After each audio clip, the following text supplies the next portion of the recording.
You are now tuned in to Go Time Dolphins with Charlie Touche and Kadeem Simmons, the Miami Dolphins podcast that's for the fans and by the fans. Gotta make them lose their mind when it's your time. And it's show time. Going all out when it's go time. Go. I ain't wasting no time. Gotta make them lose their mind when it's show time. Cause it's your time. Lay it on the line when it's go time. Go. Don't waste no time. A bit of housekeeping to start. I think it's only right that we congratulate our friends when they succeed. We give them their flowers when it's due. I'm sure you've heard by now, but 5 Yard Lee and the rest of the Dolphin UK podcast are part of the Miami Dolphins podcast network. For those who have seen 5 Yard Lee on this show, he's one of the greatest guys in terms of Dolphin fans, Dolphins opinions, and stuff like that. So I love seeing him shine along with the others and stuff. So next time we get 5 Yard Lee on here, he'll be part of the Dolphins network, which is quite exciting. That's a bit of housekeeping out of the way. Charlie, how are you? Are you ready for draft week? Listen, man, is everything you just how you gonna congratulate 5 Yard Lee and Dolphin UK and I can't, bro. Like, you funny, bro. So look, man, I second that, man. Congratulations to everyone at Dolphin UK. Shout out to my dog, 5 Yard Lee. He's not Kadeem's dog, but you know what I'm saying? We have 5 Yard Lee here on this podcast several times. So to see him a part of it and to really now be a part of the Miami Dolphins podcast network, man, that's what everybody wants, right? So I'm excited for those guys. I reached out to him personally. I said some stuff to him, and I couldn't be happier, honestly. Like, you want to see people do good, and I wish them guys the best. To be a part of the official Miami Dolphins podcast network, like, you can't do better than that. But yeah, man, I'm excited, bro. It's the draft. You already know what I do. Like, this is my favorite time of the season, if I'm being honest with you. When it's not football, this right here is what I'm excited about. So we go to our go-tos when we go to the experts. So let's get into it. I'll let you throw to it, Kadeem. But let's do this first. It's Go Time Dolphins, the Miami Dolphins podcast that goes not only across the pond, but across the world. I'm your boy, Charlie Touche. I got my co-host, Kadeem Simmons, with me. It's always for the fans and by the fans, and Kadeem is about to tell you who we got on today. Yeah, we have. So I'm not going to say that he's that 5 Yard Lee is your boy, because I refuse to believe that. He's my guy. He comes from my country. That's how we represent. But if I'm going to concede 5 Yard Lee to you, then I kind of think this one has to be me. He's a friend. We've worked together previously.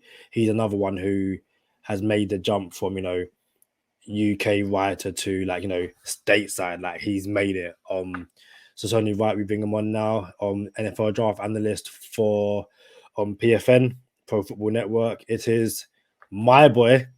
5 Yard Lee's my boy, but my boy also, Oliver Hodgkinson. Ollie, how you doing? I'm doing good, man. I'm doing good. I'd love to hear you boys arguing over 5 Yard Lee. Congratulations to those guys. It's a great move to see. Just before I came on with you boys, I actually saw the announcement for those boys. So yeah, congratulations to them. I've been lucky enough to join them about this time last year, actually, same as I got to join you guys this time last year. So yeah, congratulations to them. And I'm glad to be back on with you boys talking about the Miami Dolphins in a very different draft situation to when we last talked this time last year. It was a very different draft situation last year. We had a gang of picks. For the past 2 years, we had a gang of picks, and now we only have 3 in total, I think. But it would be foolish of me to go straight into the draft when we can address the dew on the top of your dome, bro. That is awesome. That is awesome, bro. Thank you, sir. That is a piece of work. Hey, everybody listening on the audio version, you guys know we're on YouTube now. Y'all check us out at Go Time Dolphins. Give us a share, like, and subscribe. Jaylen Waddle jersey giveaway coming up. We'll fill you in on the details a little bit later. But y'all come over to YouTube and check out this man's dude. That's what's up, man. But what's your offseason look like, Ali? Like, can you walk us through what someone in your position does when you're looking at prospects? There's literally no off season. And funnily enough, we were talking about this earlier today. Like the 2022 NFL draft this week, it's like the culmination of 11 and a half months work. Like we went straight into work on the 2022 NFL draft on the 2nd of May, the day after the 2021 NFL draft started. So started compiling top 10 lists through May. So guys that had stood out while doing the 2021 NFL draft legwork, guys who'd gone back to school, guys that had popped on tape who weren't draft eligible in the 21 cycle. So we started with that. That was May. Watching as much tape as you can through May, June, July, August, getting summer scouting reports done. First 2022 NFL draft top 300 big board dropped in like early October time, which was basically the culmination of all that summer work. And then it's just been grind the tape through, from pretty much through. As soon as you start getting the tape from 2021 college season, it's just grind the tape, putting together big boards, and that's it's basically just never ending, non-stop, and sounds like a tedious dredge, but I love it. I absolutely love it. And we're getting there now. We're nearly there. And my final 2022 big board was submitted today. That'll be out later this week, and we've already started the work on 2023 NFL draft. So literally never stops. Listen, I like that. That sounds like my type of gig. I'm not even gonna lie to you. Like I'll be in my room and I got the big screen on like the wall, and it's nowadays we got the smart TVs, and I'm on YouTube. I'm just rewinding tape, watching it. Like, look at this, look at this dude. You know what I'm saying? I'm over here, and my cousin will come in and be like, bro, like this is why you're single, bro. You know what I'm saying? You over here watching prospects that don't come out for another year and a half. You know what I'm saying? Muhammad Ibrahim, I've been waiting for this dude to come out of Minnesota forever. You know what I'm saying? It's just terrible what happened to him and his Achilles, I think it was. I don't even know if they ever specified the injury, but I know they said it was a lower leg injury for Muhammad Ibrahim out of University of Minnesota. But yeah, man, he's not even coming out this year, so I gotta wait another year for him. And yeah, man. So I do feel you when you talk about just like how tedious and meticulous the process is. Yeah, Mo Ibrahim. It was such a shame to see him go down last season as well. He had such a great first game, and then he was the heartbeat of Minnesota, and that team fell apart. But he's going to be one of the top running backs in the 2023 NFL draft class for sure. And there's plenty of them. Again, we're coming off a class where we've had great wide receiver class in this 2020. Next year's wide receiver class is going to be great. Lots of great running backs in 2023, like Bijan Robinson out of Texas, Mo Ibrahim, like you referenced, Jahmyr Gibbs, Zach Evans, Ulysses Bentley. You could just go on and on and on. And let's talk about 2023 class. All right, I'm about to say all the boys. Gibbs, I can't wait for Gibbs. Like that's all next year. You know what I'm saying? Yeah, but who's somebody that you feel like this guy is not getting talked about enough? Like someone coming out in the 2022 draft, which is a couple of days away now. Who do you think is somebody like, you know what? I like this guy. I liked him for this year. I liked him a year before that. And he's coming out now and he's still not getting talked about. You're going to like this because I've seen your list of underrated draft prospects. And Cameron Thomas from San Diego State. I said to you just a minute ago, I finalized my 2022 NFL draft big board. He's my 34th ranked prospect in this class. I absolutely love Cameron Thomas. He's got that size, power, straight line to the quarterback, no messing around, but he has got a little bit of bend should he need it. Handwork is so good. The power. I was talking about him on a podcast last week, and I was saying, look, this is a kid who you don't have to go looking for highlight reel plays, because every time you stick San Diego State on, Cameron Thomas making play after play after play after play. This is a kid who his game tape is one long highlight reel, like snap after snap after snap.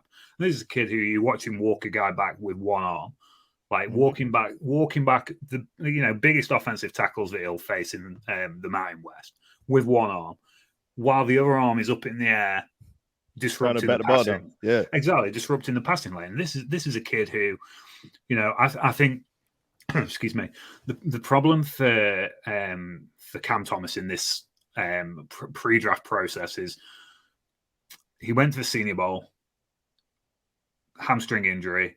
That was really a big opportunity for him missed to really elevate his stock. I think if he'd gone to the Senior Bowl, been fully fit for the whole week, had a whole week of practice, played the game at the Senior Bowl, then gone to the NFL Combine and tested. Now, he tested at San Diego State Pro Day, tested very well, some really good numbers, but no one talks about it because it wasn't on the national stage at the NFL Combine.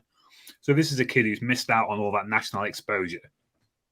But I think when you look at the tape, he's been compared to, well, Ben Fennell at the 33rd team described him as the Aiden Hutchinson of the Mountain West.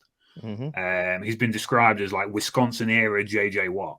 And all those really high comparisons, really lofty comparisons. But for me, when you look at Cameron Thomas, this is a kid who lives up to those lofty comparisons. And, you know, I don't think the gap between, this might be controversial, I don't know, but I don't think the gap between Aiden Hutchinson and Cameron Thomas is certainly as big as you would believe in this draft process from the national media attention that Aiden Hutchinson gets. You know, Cam Thomas for me is a guy who well and truly belongs up in the conversation of this 2022 NFL draft pass rush class.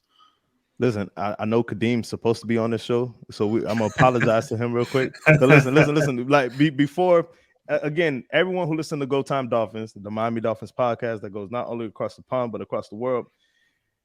Listen, we know we don't do no scripts here. We don't say, hey, it's A, B, C. We got to go down. We don't do none of that. We just freestyle. Let's talk football.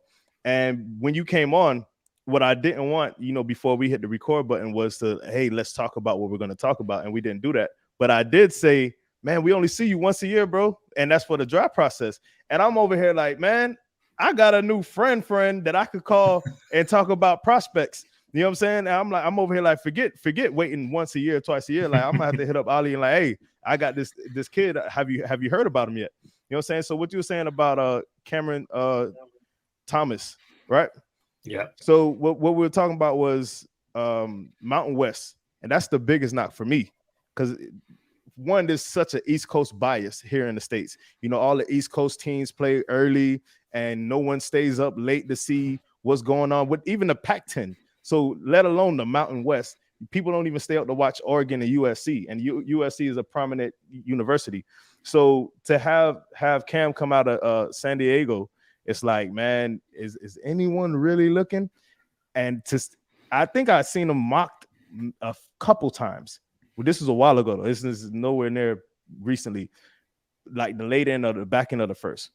And for you to say, you preface your comments by saying this might be a little controversial, and I don't think there's that big of a gap between Hutchinson and Thomas. I'm like, bro, that's what we do here on Go Time Dolphins. Like, it don't matter. Like, that's why we have a 2 Shades 24, so somebody could say, oh, who is this guy, right? So Cameron Thomas, man, he was actually one of my favorites earlier in the process. So even I guess for me, I kind of came off of him a little bit. Freddie the Fly back in the building. Freddie the Fly likes football. You don't know about that.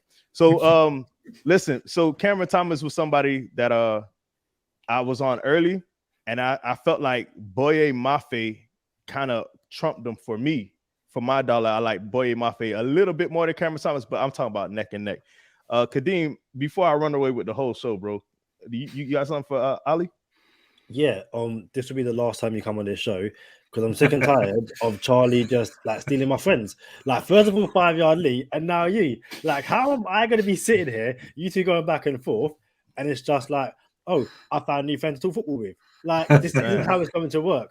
So I feel like I'm you know, from now on, all of our guests are going to be US based, so I can steal them from Charlie. Like, it's not going to work anymore. Like, not at all. Hey, you just said Steve was super handsome, so you stole Steve, so it's cool. It works out. Steve handsome Steve. That is a great nickname. Go ahead, dude. What you got? Yeah, so I think before we truly delve into this year's class, you know, when you came on there last year, I believe you said that Jaylen Waddle was your wide receiver one, if I remember correctly, and he was a Miami Dolphin. You love Jaylen Phillips. He was a Miami Dolphin. Talk us through, you know, how those guys have made the jump from the college game to the NFL. And I guess Miami draft class in general, because, not just those two, friend of the podcast, Javon Holland, Miami done pretty well in the draft last year. Yeah, it was it was an interesting one for me because Jaylen Waddle, as you referenced there, was my wide receiver one. And as a New England Patriots fan, and we mentioned that last year, and we will brush it under the carpet again like we did last year. I was still super excited when Jaylen Waddle went to the Miami Dolphins because I'd been on this show and talked about Jaylen Waddle, and we've at Pro Football Network we've got a lot of Miami Dolphins fans that work for that website, and I was like, look, Jaylen Waddle's the real deal. He's legit throughout the process. So when he went to the Dolphins, I was actually really excited, especially with that opportunity to link back up with Tua. So first things first, I was excited, even though Patriots have to face him twice a year. I don't think you could ask for more than what you got out of the rookie season with Jaylen Waddle. You want your first round pick to be an instant impact maker.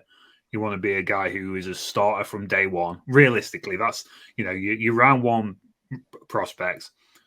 Unless you're looking at a quarterback who's going to come in and spend a year learning the system, you want your round one guy to be a day one impact starter, and that's what Jaylen Waddle was essentially for the Dolphins last year. 16 game starter, led the team in targets, receiving yards, touchdowns. Really high catch rate. So I thought Jaylen Waddle had an impressive season. There are a couple of things that you'd like to see him do better. There was a couple of drops, fumbles that you might want to see him take back. And I think what got lost with Jaylen Waddle's success for the Dolphins last year was everyone focused on Jamar Chase and how successful he was for the Cincinnati Bengals. But Jaylen Waddle was still a successful pick, I think, for the Miami Dolphins. You're looking at two very different environments, two very different quarterbacks, two very similar offensive lines, sadly, in terms of their ability to protect the quarterback. But that's by the by. So I thought Jaylen Waddle was a hit for the Dolphins. And the same with Jaylen Phillips. Maybe not to the same degree in terms of playing time. But again, as a defensive prospect, yes, you want to see this guy come in and make an instant impact. But particularly with pass rushers and young pass rushers, you tend to see that they're not going to come in and play 100% of the snaps. Not in any system, not for any team. So he still played in all 17 games, I think, the 5 starts. But he was second on the team with sacks. And more importantly, when we talk about comparisons to the draft class as a whole, second amongst rookies in terms of sacks. Only Micah Parsons, who, let's be honest, was an absolute freak for the Dallas Cowboys last year. Being able to impact the game from all alignments that he did, linebacker, he played off the edge as well. So you're talking about a kid who was a freak athlete, who was in a freak situation where the Cowboys had to extrapolate the most they could out of him as a pass rusher. Just because of the sheer issues that they had in that respect last year. So Jaylen Phillips, second amongst rookie pass rushers with sacks, second on the team with 9 tackles for loss. Again, it's a great return on investment early on for a kid whose biggest issues coming in with was his health, really. And he's managed to play a full season with no real, substantial health issues. You've got to think he pushes on in year 2 and turns out to be that extraordinary pass rusher that when I looked at the 2021 NFL draft class, he was my top pass rusher for a reason. And you mentioned Javon Holland. What you couldn't have asked for more from Javon Holland last year. Friend of the show, I believe. And so the class as a whole, you look at there's some players you might want to have got a little bit more out of. I'm sure we're going to talk about the offensive line situation. But as a whole, I feel the Miami Dolphins draft class on draft night, I thought was great. And still a year later, you've got those 2 instant impacts from the first round and more when you look at what Javon Holland brought to the team as well. Like a guy that's going to lead that secondary for the Dolphins for years to come. I think you hit it on the head with Jaylen Phillips because that was the knock. Is he going to stay healthy? There was concussion issues, which is scary in itself. So it's just a scary thought, right? If you could pull the 2K24 back up, Kadeem. I think if we're talking about Dolphin comparisons, George Pickens from Georgia I think he is the closest thing to Devontae Parker in this draft. I think he not only is the closest thing to Devontae Parker, I think he's going to be better than what Devontae Parker was this like in his career. Whether you're talking about injuries or not, George Pickens he's a receiver's receiver. And I really believe that. I think Mario Goodwich down here around 21, the corner for Clemson, I think he's a great zone corner. You might not want to trust him so much in man, but for the Dolphins, we're going to play a little bit more man this year. So I don't think Mario Goodrich is a fit for Miami. But who I want to talk to you about, Ali, is the glorified position of running back. And that is like what fans want. They want the flash. They want the quarterback, the running back, the receiver. No one's talking about, oh, who's the best tight end, right? No one does that. No one says, hey, who's the best safety? It's kind of cool, but not really. And I always tell Kadeem, the first thing you do when you pick up a football is you learn how to hold it and you run with it. That's the first thing you learn how to do is to play running back, right? So I got Kenneth Walker the third on here, and I understand that he may not be quite under the radar, but I feel like there's a knock on him. Outside of his blocking, why do you think he's falling a little bit as the draft gets closer? I certainly don't think he's falling far enough for the Dolphins to need to worry about picking Kenneth Walker, to be honest. I don't think he'll be still there at pick 102. I'm not too sure Walker is falling. I think him and Breece Hall, or if anyone's falling, I think he's Isaiah Spiller out of Texas A&M, which rightly or wrongly, I'm not going to get into that because I really like Isaiah Spiller. But I think Kenneth Walker, you mentioned there the blocking, not a great exposure in terms of pass catching at Michigan State as well, which again, the evaluation process of running backs now for the NFL is you can't just simply tote the rock. You need to be able to pass protect. You need to be able to be a threat in the receiving game as well. And Kenneth Walker hasn't been asked to do that routinely for Michigan State. And I think that's the big knock. There's not a large amount of exposure on his college football tape as a pass catching running back. But I think when you look at the rest of his game, you know, the kid cuts like a pair of scissors. He's explosive, he's physical. His ability to change direction without any discernible drop-off of speed is quite phenomenal. You've seen it a couple of times in the last year for Michigan State. And I wonder if some of this, sometimes when people have a knock on Kenneth Walker, is he has only got 1 year of exceptional college production at the running back position. You know, transferred from Wake Forest, where he actually had, I think it was 13 touchdowns in 2020. He was the big touchdown threat for that team, but he didn't put up a massive amount of yardage. So in terms of exceptional college production, in terms of rushing yards and yards per carry, this is 1 year for Kenneth Walker. This is 1 year of exposure. So I wonder if people hold that against him. They shouldn't, because everything that he put on tape this year from a running back perspective was superb. Absolutely superb. And I think for a lot of people, the pecking order for running backs in this class goes Breece Hall, Kenneth Walker, maybe Isaiah Spiller. Some people really have dropped off as far as Isaiah Spiller dropping, 5th, 6th, 7th ranked running backs in this class. But yeah, I think that if there is a knock on Walker, it is the blocking and the lack of exposure. But that doesn't mean he can't be that player at the NFL. He's just not been asked to do it. So it's a projection. And projection is a huge part of this 2022 NFL draft class. We look at all the way right up at the top with Trayvon Walker, a guy who could go first overall. Lots of projection there. Malik Willis, lots of projection there. There's a lot of prospects in this class where you are gambling and betting on what they can be at the next level because of they're a work in progress, a ball of clay. Before I throw it to you, Kadeem, I do want to mention the last prospect in recent history to not be exposed to much receiving work in college was someone that I loved, absolutely loved coming out.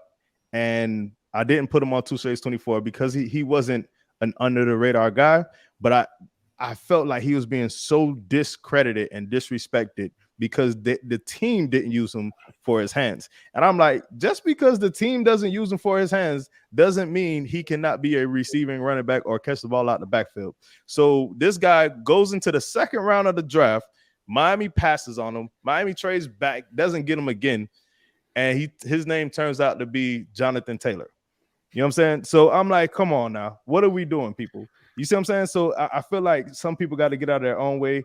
I think Kenneth Walker III is he's a running back. I know I said this before, right? But this man, he runs the ball. So yeah, my bad, man. Kadeem, what you got?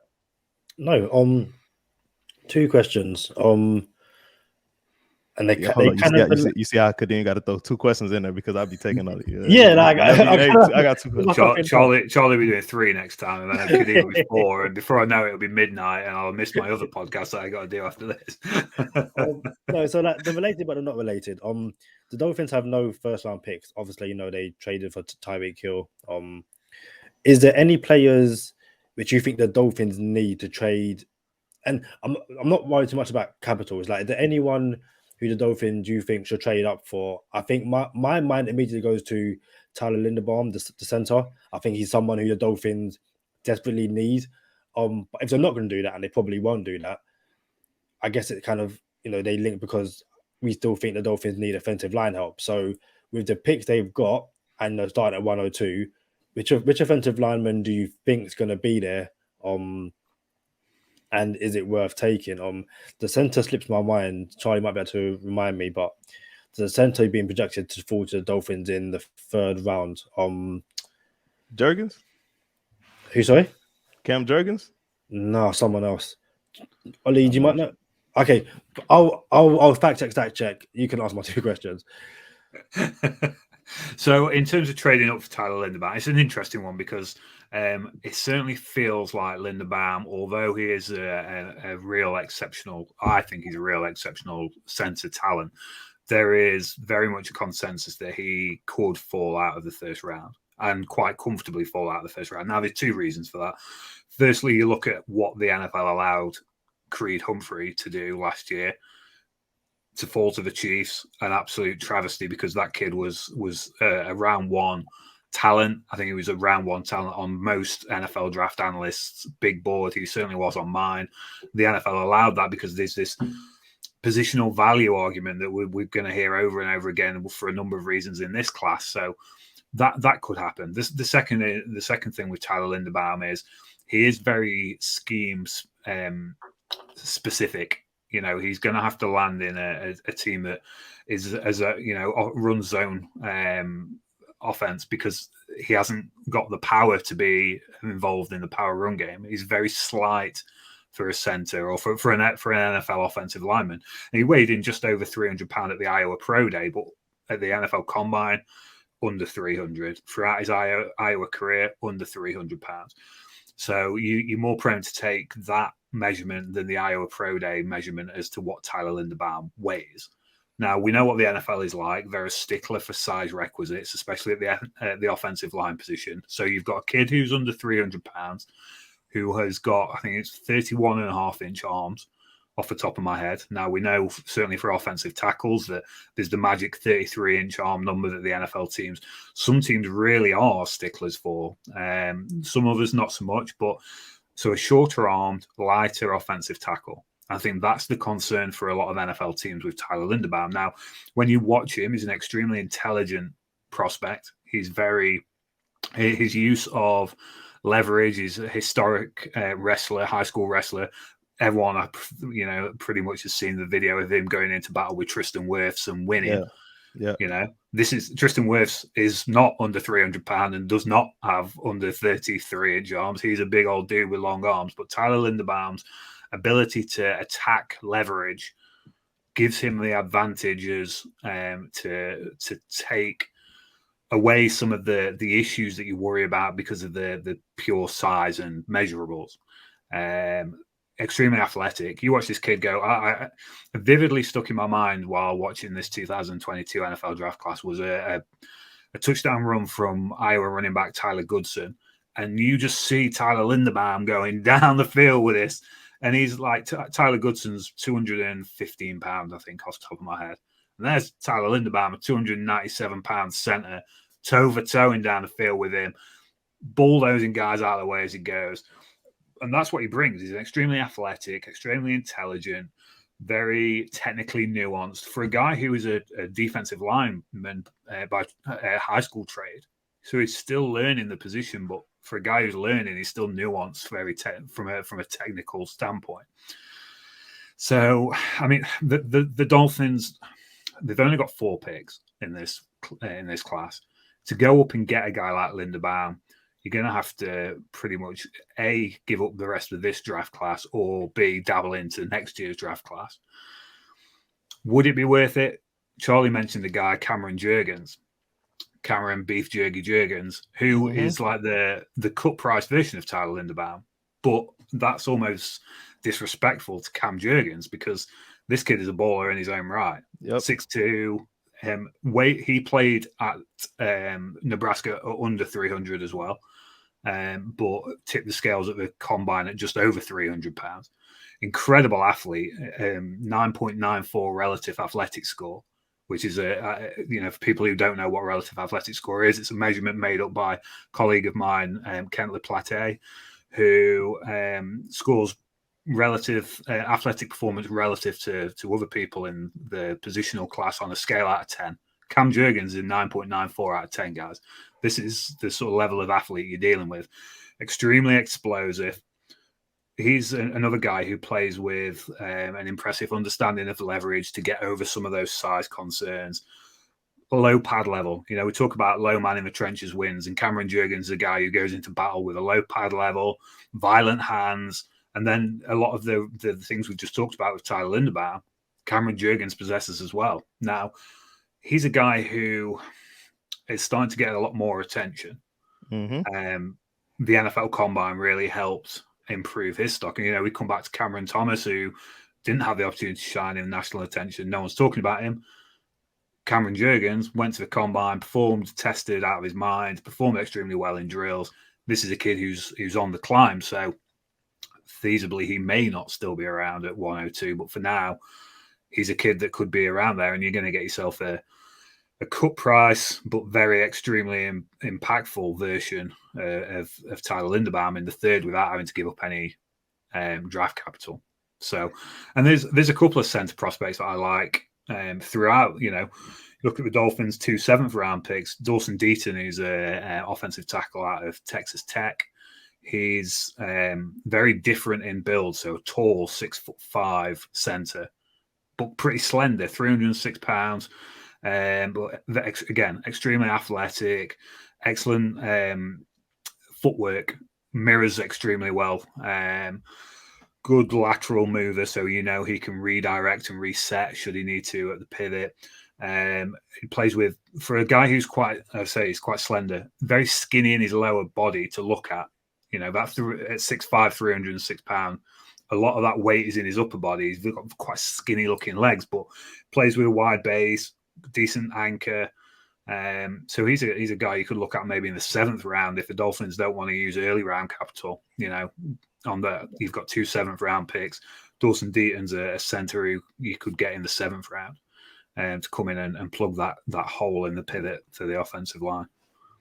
I'm not gonna lie, bro. This is some good stuff. And I know there's some people listening that this is not their type of podcast for, I don't know who they're talking about, and these guys are nerding out on the draft. Listen, I do this year round. You know what I'm saying? And Ali does it year round and gets paid for it. I don't get paid for it. You know what I'm saying? Like, listen, and so I've been there, bro. I've been there. I feel you. So what you said about Cam Jurgens, not only now is he was on my list and I had to take him off because everyone knows him now. He had the what was it? The Senior Bowl, was it? Did he go? Was he a senior? He wasn't at the Senior Bowl. No, he was just, the meat of his draft stock elevation has been the NFL Combine. All right. So I wasn't sure if it was a Senior Bowl Combine. I know he got some national publicity. He has the nickname, you know what I'm saying, Beef Jerky. So now it's everyone's on him. And what you mentioned was, in order for the Dolphins to move up to get Linderbaum, they would have to basically trade their whole draft. And you said, or dip into next year's capital. It's not an or. I think it's an and. You have to trade this year's capital and some of next year and potentially a player just to trade up to get Linderbaum, who has short arms. And the measurements may not be there, but here's what I feel about measurements. When you're Devontae Smith, who didn't have the measurements, he was playing weight is probably 155, if I'm being honest. He got up to like 165 to weigh out for NFL prospects and stuff, but his playing weight is probably, we'll meet in the middle and say 160. He's been small for his whole life, but he's performed his whole life, right? So for him to not perform now, I never liked that concept. Linderbaum has had short arms his whole life, but he's been performing his whole life. So I understand it, but that's not the end all be all. You still got to look at the tape. Yes, can there be improvements? Absolutely. So I feel you 100%, man. You hit us with some solid stuff today. Anything else? Anybody else you feel like maybe even if the Dolphins can't get to him, is there somebody that you like in this draft that even if the Dolphins aren't around for him, that you can say, you know what, I like this guy? But can't go to the Patriots. Well, at the center positions, particularly, or no, it does. Yeah, anywhere on the board, and it any round too. So if I'm looking specifically for the Dolphins in this draft, and you know, 102nd overall, 125 overall, 224, 247. So you got those 4 picks. For me, when I look at the needs for the Dolphins, it smacks of right tackle, center guys we've just mentioned, and probably inside linebacker. I think is probably the third big. Cornerback's probably going to get addressed potentially, depending on who's knocking around. Maybe even like a late round running back. But for the big needs, right tackle, center, left linebacker. So I look like right tackle. There's not a great number of natural right tackles in this draft. There's good depth down the class in terms of guys who've played left tackle extensively in their college careers, but natural right tackles there isn't. So this comes back to projection again. Can that guy slide across and play right tackle in the NFL? Which isn't, it's not just as simple as changing sides. We know it's, a whole lot more than that. I've been able to speak to a couple of offensive tackle prospects in this class who talked me through the difficulties from going from left to right. So it's not a simple transition. So you look at Darian Kennard out of Kentucky. He has got right tackle experience. So for the Dolphins, you're not banking on a projection there. We're hearing this is a kid who was at one point being talked about as a potential first round prospect. We're hearing he could still be available in day 3. So you're looking at the 125 spot. You could play a guy who has got right tackle experience. So you're not having to worry about switching him from left to right. He's big bodied, big old dude, absolute menace with power. Gets out well into space. So you're looking at what the Dolphins are going to do this year based on Mike McDaniel's history. You're going to see a lot of outside run plays. So you need a guy who can get out into space and impact the game at the second level, even the third level in the running game. So Darian Kennard showed that he can do that. He's not as athletic as a guy like, so I'll talk about Matt Waletzko in a minute out of North Dakota. So Kennard, you've got a guy who can get out ahead of the running game, smooth footwork, can get out in space, not the most athletic guy, but big guy, got the measurables, 34 and a 5/8 inch arms, 320 odd pound, best part of 6'5", 6'6", I think Darian Kennard is off the top of my head. So plays the game with absolute menace, power, natural right tackle. So he answers a lot of what the Dolphins might need in the coming draft, and probably available at 125. If you're looking to make maybe a higher splash, 102, Matt Waletzko is a guy I really like out of North Dakota. I think he's been underrated compared to the other high-profile FCS offensive tackle in Trevor Penning. Waletzko is oversized, 6'7", 310, tested incredibly well. He's a very good athlete.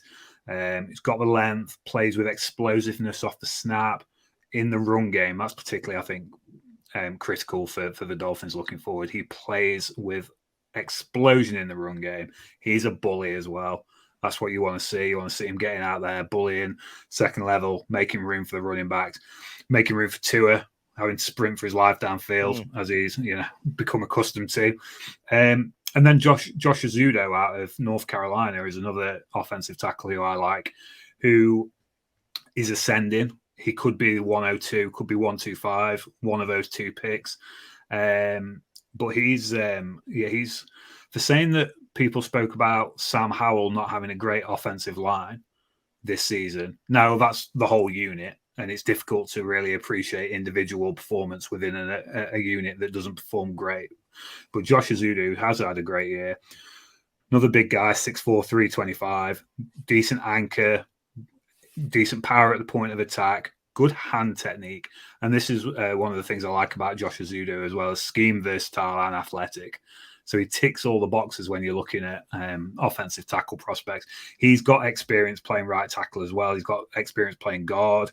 So, he's a versatile offensive lineman. So those three guys who I look at for the Dolphins, particularly in that 3rd and 4th round range, who would fit what the Dolphins want to do, have got talent, and are probably still going to be available in that 3rd and 4th round range on there. And then linebackers, having covered off centers and tackles. Linebacker Darian Beavers out of Cincinnati. I think he's a potential Darian Beavers out of Cincinnati, the linebacker. Really intelligent linebacker, reads the run game exceptionally well. Comes downhill lays the hammer. Incredible athlete. He's a 6'3", 237 pounds. So there's a few smaller linebackers in this class. Darian Beavers has got a little bit of substance to him, and he uses that coming downhill pretty well. Showcases good ability to maneuver as a pass rusher as well. Got lots of good pass rush moves. And one of the good things is you see his football intelligence at work. He knows which pass rushers to use. He knows how to make the most of the offensive line's weaknesses to get to the quarterback. And he's got coverage ability as well. That's particularly important this day in age looking, can this kid stay on the field all 3 downs? Well, yeah, Darian Beavers can. He plays strong against the run, can get after the quarterback, and he's got coverage ability as well. And then another linebacker I like in that range is Damon Clark. Now, he has got injury concerns, which could see him slip down the draft. He had to have spinal surgery. So he was a guy who was a top 100 prospect, but it's starting to slide because of those injury concerns. But sideline to sideline range, physical playmaker. Again, same as Beavers, comes downhill, hits like a hammer. Football guy, a guy who will chase the whole length and width of the field to chase down a ball carrier. And again, decent size, 6'2", 239. So, yeah, I think Damon Clark could end up being a bit of a steal in the NFL draft for a team just because of the injury concerns. Listen, from Two Shades 24 to this episode with you, Ali, I think we got it covered. I think the Dolphin fans could absolutely know now what to look for and hope for into the draft. Before we get out of here, tell everyone where they can find you. Okay, so you can find me on Twitter at OJ Hodgkinson. You can find all the written work at profootballnetwork.com and at PFN365 on Twitter. All the draft coverage you can possibly handle. I think we've got something like 200 pieces of content going out on Thursday alone. Live reaction grades, live show with Tony Pauline and Trey Wingo, which goes out on Thursday on Twitch. There's live grades, live analysis, mock drafts. I'll be writing a round 2 and 3 mock draft immediately after the first round on Thursday night, and then round 4 to 7 mock draft immediately after the end of the 3rd round on Friday night. So I might not get any sleep between now and Sunday. I might be a little bit worse for wear come Sunday night, but plenty of content over at profootballnetwork.com for you. 'Tis the season. Kadeem, before we go into bonus time, tell everybody about how they can get their hands on a Jaylen Waddle jersey. So I think it was last episode before, Share White Steve was on, and he's given away a fit to size Jaylen Waddle jersey. So to win that, head over to iTunes, leave a 5-star rating with your jersey size and also what position you think the Dolphins will take with their first pick. Now, obviously, right now it's 102, but if they move up, move back, it doesn't matter. Whatever the Dolphins' first pick in the 2022 draft is, let us know what you think the position is going to be. Linebacker, center, right tackle, whatever it is, and that gives you the chance to win a Jaylen Waddle fit to size jersey. Hey. Y'all coming over to bonus time with us. Y'all know what time it is. Stay positive. Test negative. For Oliver Hodgkinson of PFN and Kadeem Simmons. I'm Charlie Touche. Thank you for tuning in this time. Make sure you catch us next time on Go Time. Kadeem Simmons, Already. the Miami Dolphins podcast that's for the fans and by the fans. Gotta make them lose their mind when it's your time. And it's show time. Going all out when it's go time. I ain't wasting no time. Gotta make them lose their mind when it's show time. Cause it's your time. Lay it on the line when it's go time. Don't waste no time.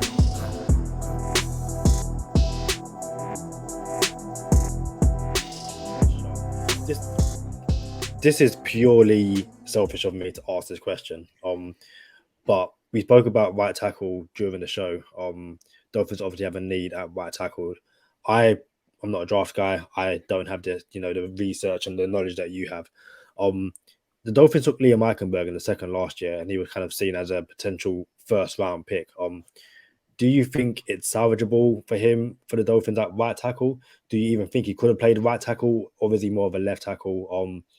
Yeah, what do you think? I think I really liked Leah Mikenberg last year, I must admit. And I think when you've invested second round capital, and we always see teams give up on players all the time, but when you've invested second round capital, I don't think it harms to go into training camp and certainly try a guy like Leah Mikenberg at right tackle. Now, that doesn't preclude you from getting a guy in the third, fourth, or one of the 2 sevenths, because that's, for a lot of people, you hit and miss range at that point. So it's not like you've invested a first round pick in a right tackle and then you send him into a training camp battle and Leah Mikenberg wins out and becomes your starting right tackle and you've wasted a first round pick. So I don't think there's anything to lose by giving him the opportunity to show that he belongs at right tackle in the NFL. But as we said during the show, it's not a straightforward transition. There's so much. It's basically like doing everything in reverse. It's imagine driving while looking in a rear view mirror, but trying to go forwards. If that's the best way I could try and think of it, or going from being left-handed to right-handed. Like with yourself, if you're right-handed and you're writing, you try and write with your left hand. It's different, and it's the same principle. Your footwork moves differently, your hands move differently. And I spoke to Luke Tenuta, who's an offensive tackle prospect coming out of Virginia Tech, and he's played both bookends, left and right, and he was talking through some of the difficulties that he had when he was making the transition from right to left, in terms of just not feeling natural at first. So it's not quite as simple, I don't think, as just going, oh yeah, this kid can go from left to right. But there's certain aspects of Leah Mikenberg when he was coming out as an offensive tackle prospect from Notre Dame, where you look at his skill set and believe that he can at least attempt to make that transition to right tackle, because obviously he's not gonna be the long-term answer at left tackle.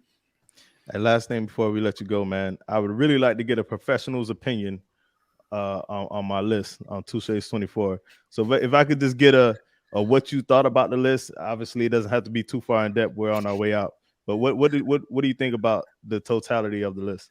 Okay, so like the names that jumped out to me immediately were Cam Thomas, obviously. The Mario Goodrich, I actually really like. Boy Mafe, I had the opportunity to speak with Boy Mafe this draft cycle. He does sign language. It's crazy. And he learned it on his own for no reason. He's an incredible young man, Boy Mafe, and he was telling. We were talking about when he went back to Nigeria as a kid, which was he was telling me what an incredible experience that was. Just like 12, 13 years old, and flew to Nigeria to meet back up with family out there, but didn't know anyone sort of other than family when he got back out there. Spent 2 years out there.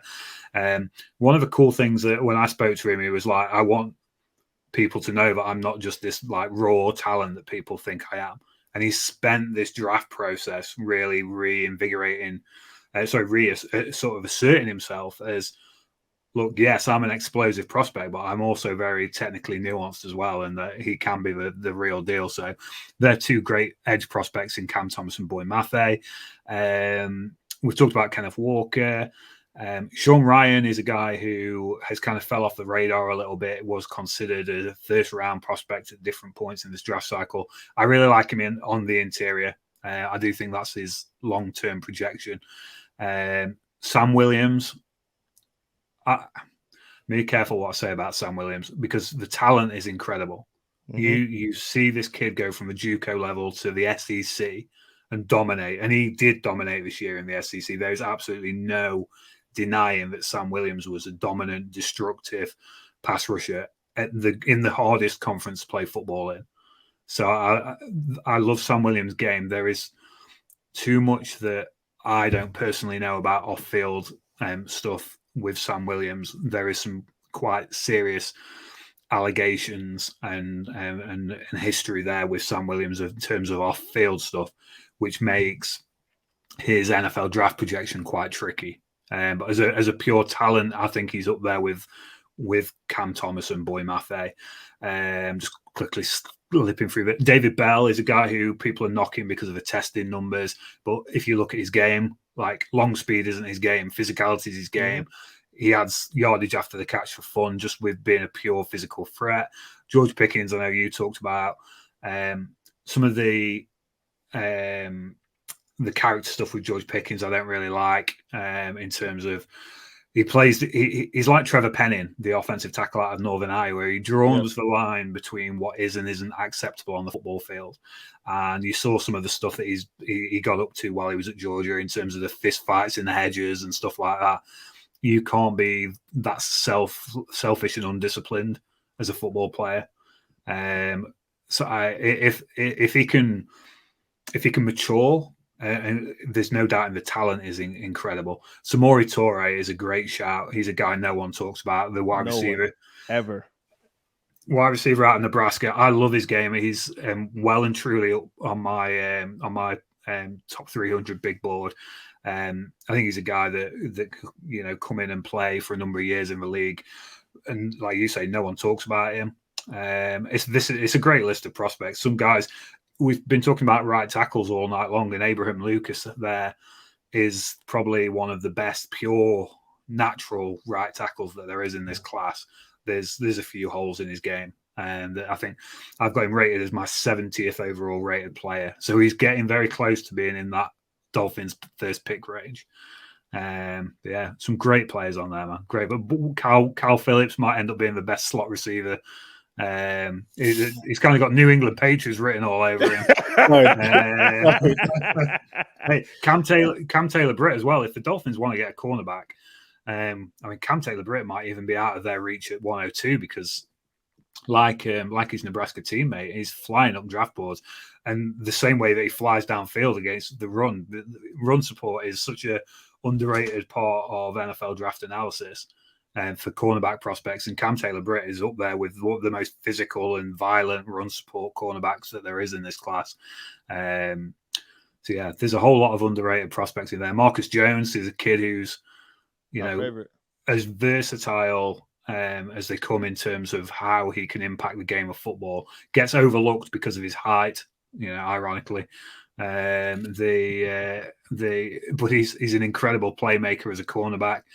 Brings kick return, punt return, experience and excellence as well. Very athletic prospect. Love it. Absolutely love that list. Hey, listen, man, that was a heck of a cosign. It sounds like you told me I have a future in my GM with my GM aspirations. I appreciate that, but I can't. We're not going to get out of here without me saying Kyle Phillips suffers from PPD. And what PPD is pigmentation perception deficits. You know what I'm saying? Like they see him and think, he doesn't look the part. And someone's going to get a good player in Kyle Phillips. And yeah, man, we appreciate you coming on, bro. Did you see Kyle Phillips working out with his top off? It was one of the most incredible moments of the NFL draft process, pre-draft process. The UCLA Pro Day, Kyle Phillips was out there with his top off looking like a future NFL slot wide receiver. For want of a better phrase. One last very, very, very quick thing. I know your draft process starts, straight away, but I know you've got massive news, expecting the kids. So have fun with that, go kill him.